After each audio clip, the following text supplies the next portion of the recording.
see. I could go casual chic or dress for success. With so many looks, picking out what to wear can be difficult. But with Walmart, picking out a fresh pair of glasses is easy. Maybe it's an athleisure day. That's because Walmart has top brands and styles for you to choose from. So it's easy to find the right frames for whatever you're feeling. Here's my outfit of the day and the perfect pair of cat-eye frames to match.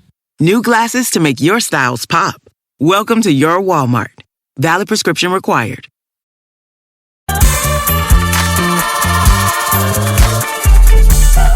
Welcome to the CJ Moneyway Show podcast, the podcast show where we unlock potential one dream at a time. Today, we have another guest whose journey is truly worth hearing. Sit back, relax, and enjoy the Moneyway experience. What's up, my good people? Welcome to the CJ Moneyway Show. Today, I have a guest reigning from New York and now residing in Oakland, California. He's an actor, comedian, writer, author, David Hern. Hey, man, how you doing today, Dave? How you doing, CJ? And thank you so much for having me. I'm looking forward to this. Thank you. Oh, man, I appreciate you coming on, man, taking time out of your busy schedule to come on the CJ Moneyway Show, man. I really appreciate it. It's a pleasure, man. So, Dave, tell us a little bit about yourself, man, and about your background.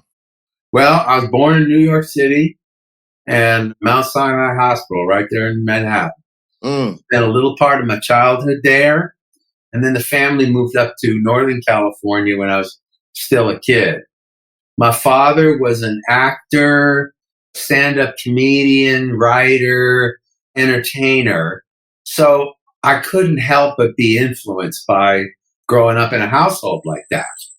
My father had been, he had played clubs in New York City, stand-up joints, adult entertainment camps in the Catskills during the summer. He was your typical Jewish stand-up, one line. That was back in the vaudeville type days. One line shots coming at you with the drummer's rim shot, that stuff. So that was his school of comedy. In fact, I have an old scratchy recording of him on the Robert Hugh Lewis radio show, like 1950, doing his stand-up gig. It's kind of interesting to listen to it now. So as far as when I got into acting, there is no when. I knew I was an actor. Well, my joke is I was doing it prenatally, and my mom didn't know. I had to show up first. So, I was in my first show when I was 5. And I remember even as a kid feeling like, oh, okay, this fits. I can go with this. Yeah. I felt so comfortable being on stage that it really was just a realization more than a decision or a choice. Just, okay, this is it. This is the way I got to go, And so speaking of when you started acting at the age of 5, it say that you did a stage play and that you was the ringmaster of the circus. So can you give us any memories of that time? I know it was a long time ago, but can you give us... I'm a kid, I'm a little kid, but yet I had the top hat and tails and the cane and the ringmaster stuff, the whole deal. And, but I just remember, well, when I was a kid, Ed Sullivan was still happening. So I kind of took after Ed Sullivan, kind of like, I'm the guy who's got to keep the show rolling, Yeah. Here's the next act, et cetera, et cetera. But I just remember, it was a skin that felt real comfortable. And that's kind of how it always was. I was in a play every year I was a kid in school, all through high school, all through college, in the community. I did a lot of stage as a young person. And then I went to Hollywood. And that's why I wrote this here book, How Not to Make It in Hollywood. Something every actor should know. How Not to Make It. Available now on Amazon Books. That actually is my story there in the book. But I tried to make it and write it in a way that would make it very accessible to anybody. And more than anything, I'm an entertainer. So I hope the book is entertaining. So far, the reaction appears to be pretty good. Oh, So okay. I welcome people to enjoy the book. Okay. So, Dave, tell us about some of the stage productions that you have appeared in. I've been very fortunate. That's one area of my life where I think I've been incredibly lucky. For a while in the 2000s, I was affiliated with a theater company called Playhouse West in Walnut Creek, California, which was run by a woman who came from Broadway. It's a Broadway caliber theater company. And I got to play some roles that I'd always dreamed of playing, like the character of George in the play Same Time Next Year. Alan Alda played that role in the movie. And I had always, that's one I'd always wanted to do. Got to do it. One of my favorite plays was a play called The Goodbye People by Herb Gardner. Got to do that one too. Well, a lot of theater dreams, came true. I got to do lead roles in some superb scripts. Oh, another favorite was a play called Only Kidding by Jim Gagan, who's just a fantastic writer. Only Kidding is a story about stand-up comics, stand-up opinions, and how absolutely vicious they are behind the comedy. It's a story about kind of the backstage story about stand-up comedy. That was a terrific show. I am actually shocked that hasn't been made into a movie by this point. Only Kidding. It's a brilliant show. I performed in a production of Dracula once. Wow. With special effects and stuff on all kinds of evil-looking things about. And some other really great comedies. I was in a show called The Love List, which was almost a slapstick. That almost tailed back to my father's era of comedy, which I'm on. My father's no longer with us, so I kind of always feel a showbiz connection with my late old man whenever I get, particularly comedy. Yeah. I don't get me wrong. I love drama too. I love working, period. But comedy seems to come out of me no matter what I do. I mean, when you're making people laugh and, people enjoying the show, it always makes you feel good, especially if it seems like that's just the type of person that you are, fun loving, like to have fun, like to make people laugh, and, So yeah, and then it's always cool to have a connection with something that, your father did that you can relate to, and, you can sit back and be like, man, if my father, if he could see me now, he'd be proud of me. He's kind of riding on my shoulder a little bit. Yeah. Okay, Dave, you told us about some of the production plays that you've been in. Can you tell us about some of the film productions that you've been in as well, like B Season and Twisted and this new film that you got coming out? Right. The new one that's coming out is called Thirsty. It stars Kyra Sedgwick and Jamie Newman, who's kind of an up-and-coming actress. And I got a nice little character part in it that I'm right at the beginning of the movie. I'm her boss at the public defender's office. A bit of bureaucratic type character, basically a good guy, So it was fun for me because when you get to do a real person, that's always really exciting. So you can bring yourself to it and keep it natural. And I'm pleased with it. Looks good. Okay. I can't, like you say, you went to the premiere. I can't wait for it to come out, man, and check it out. Yeah, they're going to be showing the film at the film festival circuit this year. Okay. So they're going to Tribeca and Sundance Institute and all those, film festival places where distributors go and decide what they're going to snatch up. So let me ask you, Dave. So like you say, the Sundance Festival and things of that nature.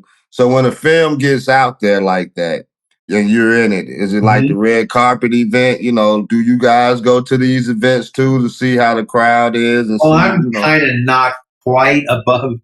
There's like what they call above the line. And there's like the stars of the movie. My character in the movie sort of like just one tier below. So I don't quite qualify as a star of the movie. Okay. But I am a player in the movie. Okay. So I would probably not be invited to the big, Klieg-like festival. But I'm sure that's coming one of these days. I'm still here. Hey, like you said earlier, it's always good to work. As long as you're getting work out there, doing what you're doing and enjoying what you're doing, that's the most important thing. So tell me about this one, Dave, because I know this one had to be fun and interesting. Tell us about filming and being in the production, Freddy's Nightmare. Oh, that was fabulous. Oh, man, that was great. Well, first of all, I had been grinding away and hammering away at it in L.A. I had a lot of difficulty getting a hold of an agent. It was tough. It was real tough. So suddenly, finally something broke through. And I was kind of the co-star of one episode. So the actor that they paired me off with was a guy named Phil Proctor.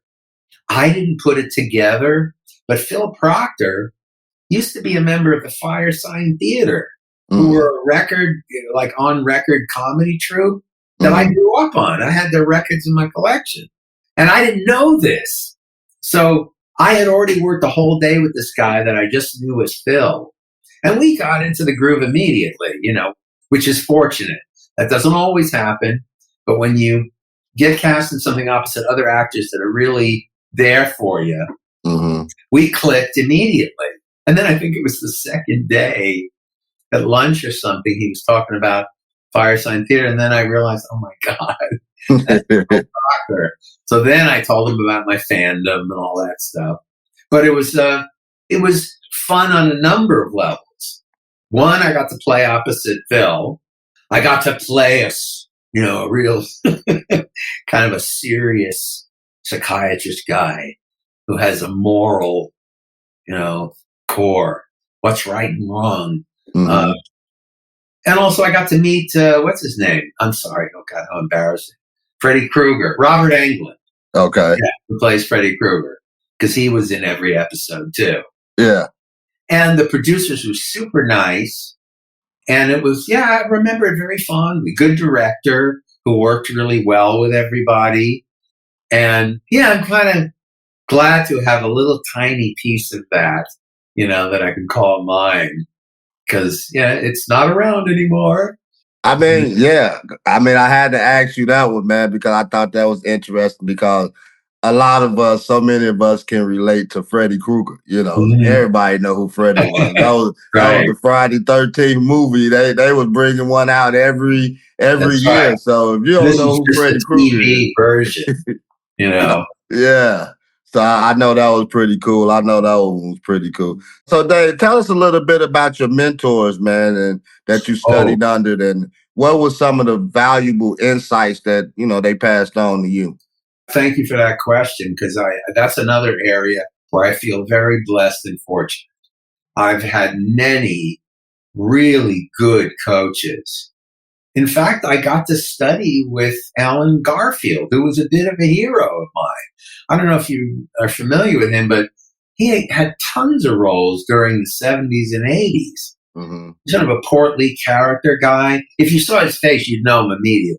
Okay. Oh, that guy. He worked a lot. And being a character actor guy, those are the guys I'm usually noticing. Oh, that guy's interesting. I'd like to get that kind of thing.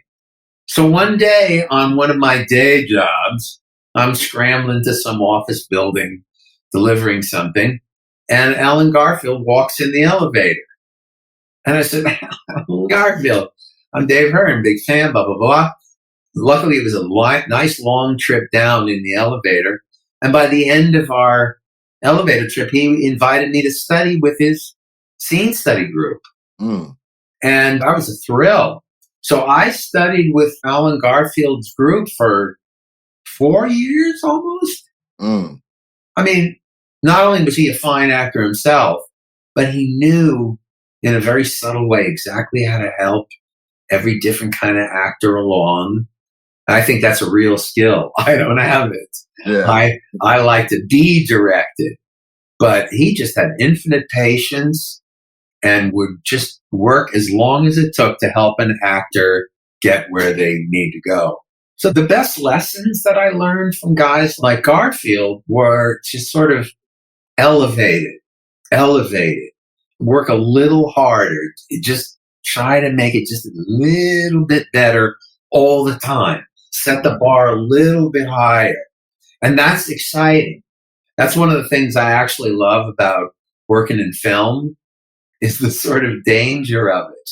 Mm-hmm. Because, when they go take, you're either going to be great or you're going to stink forever. Every day is filled with opportunities to express yourself. And with an everyday piece from Blue Nile, you can do it without saying a word. Blue Nile's collection of diamond jewelry is the ultimate statement, with sparkle that elevates any outfit. Or switch things up with a sapphire piece sure to spark conversation. Either way, their diamond guarantee ensures you get the highest quality at the best price. Express yourself with Blue Nile and get up to 30% off at BlueNile.com. That's BlueNile.com.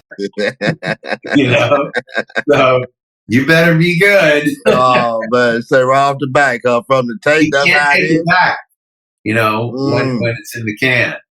But I like that. That element of danger. It forces you to work harder. And so that's kind of what I took both from my father, his sort of work ethic, and these great coaches that I had. One of my other good coaches was a guy named Bruce Glover, who you're probably also familiar with. Mm-hmm. His son, Crispin Glover, played Michael J. Fox's father in Back to the Future. And Bruce was one of the Bond villain guys in, I think it was Diamonds Are Forever. Mm-hmm. He got blown up at the end. In fact, Bruce, I think he has a record for getting blown up the most times in a movie. Yeah. Right. Well, I know who you talk about there. You say Back to the Future. I know who he was, the father. Mm-hmm. Yeah. Now that's an old movie. That was another classic, though. That was another classic. And my father is in When Harry Met Sally, which is another semi-classic. Mm-hmm. Yeah, I know what you're talking about. I know. Yeah. I've never. I know what you're talking about. I can't remember it. I know something verbatim. That was the only hit that he was ever in. Oh. He did lots of stuff, lots of TV and lots of stage.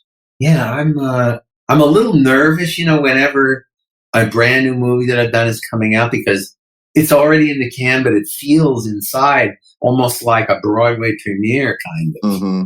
I mean, there's nothing I can do, but I see the same butterflies. Oh, man. You went and seen it yesterday, so I'm pretty sure you're kind of comfortable with it now. You didn't can. Yeah, well, now that I've seen it, I'm okay. You feel a lot more better. Pretty good. Yeah.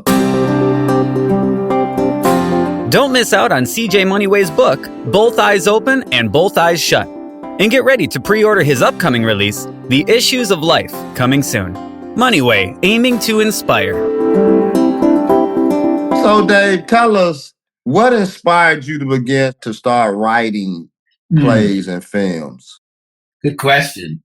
I wrote my first screenplay when I was on tour with a touring children's theater company. Mm-hmm. It was a paid gig. So I was on the road for a while. So I had to kind of do something when we weren't on stage.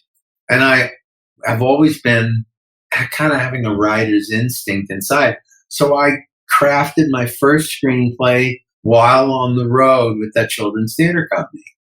Looking back on it now, when I read it now, it's kind of amateurish. That was my first screenplay. But it got the juice going. Mm-hmm. And I've written tons of stuff since then. I have a shelf I got 2 screenplays, 3 stage plays, and of course the draft of How Not to Make It in Hollywood. Oh, gonna make that a play too, huh? I don't know. We'll see what happens with the book. If somebody wants me to adapt it into a screenplay, I'd be happy to do that for a small fee. That's pretty cool, man. You got things in the archive that you're ready to go with now. Yeah. So let me ask you a question. And this is not something I was going to ask. So with you writing plays and being a playwright, like when somebody gives you like if somebody come to you and say, hey, I have something that I've written, I don't know how to put it together. Do you do things like that, like consulting, or, do you write Not for really. others? My process is too much in my head. Mm-hmm. It's too hard to communicate. Well, like I said, like even with acting, teaching, like Garfield was, that's a skill in itself. So I think maybe teaching writing, it's different than writing. Writing, it's almost like you go into a cocoon, kind of, sort of a focus there. So that doesn't mean I haven't written with other people. I have. But no, I don't think I could kind of quite tell anybody what to do, because I'm usually figuring out what I'm doing as I'm going along. I get it. I understand what you're saying. So you've been talking about this book, Dave. Let's get to it, man. Tell us about how to not make it in Hollywood. Well, it took me a while to find what voice I was going to write this book in. Initially, I thought maybe I was writing another screenplay or a stage play. I was taking notes and I was writing some stuff, and I wasn't sure of what it was. Luckily, I'm with a writers group now, online writers group called Prolific Writers Life. And they help me connecting with some other writers, just in a general sense. Nobody's saying do this or don't do that. Just the general support, because everybody's trying to do the same thing, get words on paper. Mm-hmm. Well, they helped me undo the block. They helped me figure out what voice I was writing the book in. And once that happened, boom, I went gangbusters on it. And I was writing pretty steadily for over a year on it. And I'm very happy with it. But by the time I let the manuscript go, I was pretty confident in it. Yeah. Good feeling. There were some of the secrets, man, that you gave about how not to make it in Hollywood. If you had one thing to tell any inspiring actor or actress that's thinking about going to LA, going to Hollywood and making it in show business, what's one thing that you would tell them? One piece of advice. I'll tell you what I can do. I can read you a small little snippet out of the book. I have the book broken up into categories. Okay. Agents, unions, cars, studios, acting, writing. I break it down, by subject matter. Okay, so this is the beginning of the chapter on unions. The other major requirement for any kind of career is membership in the Screen Actors Guild.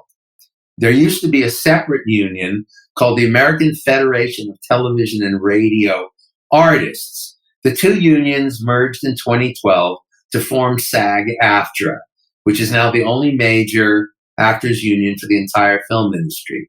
You must be a member of the union in order to work. How do you get in the union? Take a guess. You can't. You only get in the union if you've already worked professionally. Got it? You're not allowed to work without a union card, and you can't get a union card unless you've already worked. Translation, you can't get in the union, pal, unless you're lucky. Let's just say that out loud, okay? Lucky. Unless there's a freak accident. That's all I'm going to give away right now. For the rest, you got to get the book. Yeah. That's just one of my sort of chapter beginnings, I try to get some blunt truths across in this book. Because, look, I fell for all kinds of stupid stuff. I'm trying to leave a cautionary tale behind. That's why I called it How Not to. Don't do some of the stuff that I did. Yeah. Here's why not. Here's how to avoid some of this. Hopefully I can save some actors a few bucks too, and some gas money. Yeah. And I'm glad that you putting something out there like that, because not only in acting, but just in life, period, when somebody have experienced something, went down that road, and you know how it is, especially dealing with a lot of younger people, you trying to tell them and they don't want to listen. You're like, look, I'm telling you now, it's a pitfall down there, because I've been around that corner a few times. And they know more than you, and they go hit that pit. And you know what? I was there because I heard that, and I didn't listen. You know what I mean? I went down there anyway. Yeah, we've all done that. We've all done that. So with that part, which is kind of hard to imagine, you know, just with you reading that excerpt, you got to have a card. You got to be able to work professionally before you can get a card. You can't get a card unless you work professionally. So you need an accident. Yeah. You need a fortunate happenstance.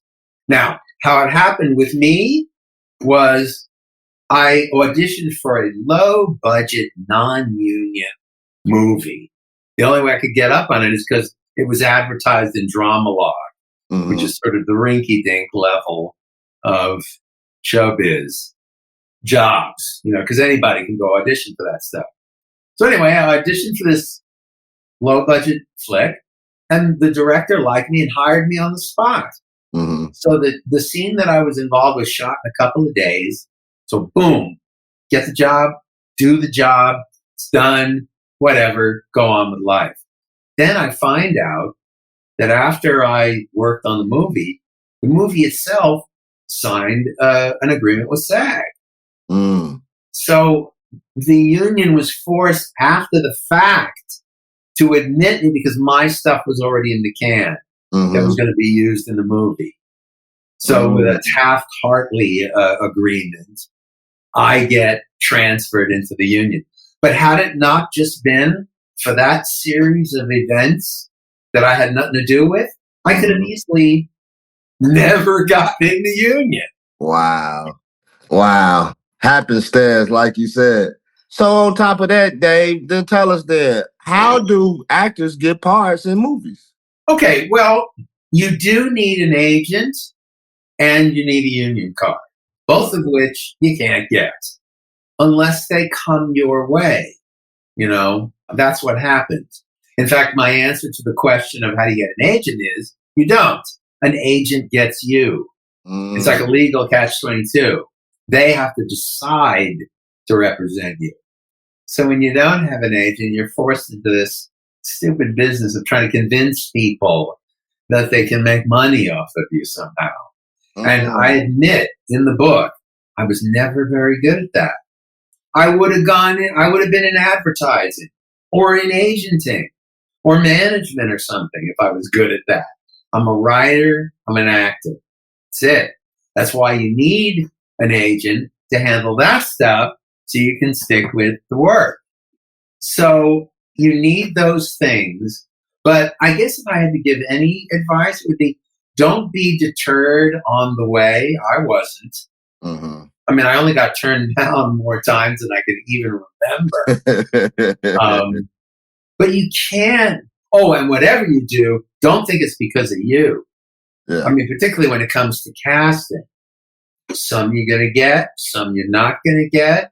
And a lot of the times, the reasons you might not even be privy to. They could be looking for something that you don't know about. So I would kind of just say, you know, put your best foot forward, give it your best turn each time, and then forget it. Move on to the next thing. Hone your craft. Get good at it. Get some good coaches. Study some scene work. Work hard. Get better. There's always a way to get better. You always do. I look at some performances I did a long time ago and go, you're taking yourself too seriously, buddy. You know, I see something new. Yeah. You grow. So, you know, everybody does their stint in Hollywood. I did my time. I did my Hollywood journey, you know. With me, getting the hell out of there was probably the best thing I did for my career. Yeah. All these jobs I got up here. All the great stage roles I got up here. And all I did kind of, you know, in Hollywood was the the workaday grind and the nonstop hustle. And I can't do that. I'm not really a hustler. Yeah. Really. You know, I need a good hustler to act on my behalf. Yeah, I know what you mean. I know what you mean. I know exactly what you mean. And so I was going to ask you a question, but you had already answered that one. It was one question that you had. How did you get into the Screen Actors Guild? But you told us already. You know. Right. And so here's the other way. Here's the other way. By some miraculous circumstance, you're offered a role ahead of time. Like if some producers or writers decide that they want you for a role, and then they find out you're not in the Screen Actors Guild, well, that'll all be taken care of real quick. Isn't that amazing? Some people spend their entire lives, hustling away at it. Took me 9 years, and some never get in. You know? You know what? That's something new, and I don't know how many of my listeners knew that. But that's something new to me. I did not know that. I didn't know that you couldn't get into a union or whatever unless you had a card, or you couldn't act unless you had a card. So that sounds like an everyday grind and an everyday hustle. You know, trying until some fat cat is sort of handling you. Yeah. Here's a little anecdote for you. One day during the hustle, trying to get an agent, I stumbled in to kind of a boutique management office of, I'll just say, the manager of a major Hollywood star. You know, had pictures of the person all over the wall. It was clear that this was a very exclusive, high-level management place. And I remember I talked to the guy. He's kind of a loud Jewish guy from New York, just the kind of guy I should be able to relate to. We actually talked a little bit about New York, and he sort of humored me a little bit and sort of sent me on, my way. But I remember thinking at the time, oh man, if I had that guy behind me. Yeah. Now, Dave, speaking of New York, as we get ready to end this, speaking of New York, I had 2 female interviewees last week, and they both was from New York. And I asked them this question. Yeah. The Yankees or the Mets? Oh, man. Boy, that's a hard, to ask a New Yorker, that's kind of cruel, man. Oh, no, man. You got to take a side. Oh, God. Yankees? My man. They took the Mets. They both took the Mets. And I was shocked because I've never came across somebody from New York that said, oh, yeah, I'm a Mets fan. I'm like, And so I know they happy right now because the Mets just whooped up on the Yankees the other day, 13-3 or something like that or whatever. So I know they was ecstatic. But yeah, I had to ask you that question. Okay. All right. Knicks or the Nets? Oh, Knicks. Everybody say the Knicks. Yeah. So it's a Knicks home, man. It's a Knicks time. So Dave, man, is there anything else that you would like to share with us before we leave, man? I really appreciate you coming on. Thank you, sir, Mr. CJ Moneyway, for having me on your show. Loads of fun talking to you, my man. I hope the people pick up How Not to Make It in Hollywood on Amazon Books. I also have an entire ad campaign for the book on YouTube. If anybody wants to get a hold of me, you can get a hold of me on LinkedIn. My last name's Hern, Dave, if you want to send me a shout. And Thirsty, hopefully, will be hitting the theater by the end of this year. Oh, man, I wish your new movie great success, man. I wish you great success in all the endeavors that you do moving forward. And I hope we can talk again, man. All right, CJ, my man. Thank you so much. I really appreciate you coming on. Hey, you have been listening to the CJ Moneyway Show with your boy CJ Moneyway, a Hollywood actor. Well, former Hollywood actor. Now he's have the book, How Not to Make It in Hollywood. Go grab it. This been your boy CJ Moneyway. We out. Peace. Thank you for listening to the CJ Moneyway Show. Don't forget to share this episode with your friends, leave a comment, and drop a review. Be sure to tune in every Tuesday and Friday for more inspiring journeys. Who knows? Your story might be next.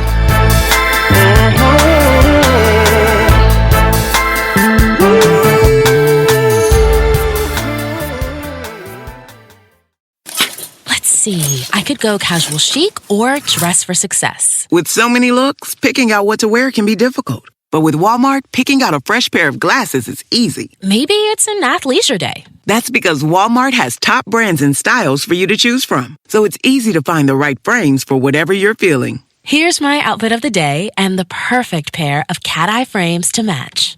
New glasses to make your styles pop. Welcome to your Walmart. Valid prescription required.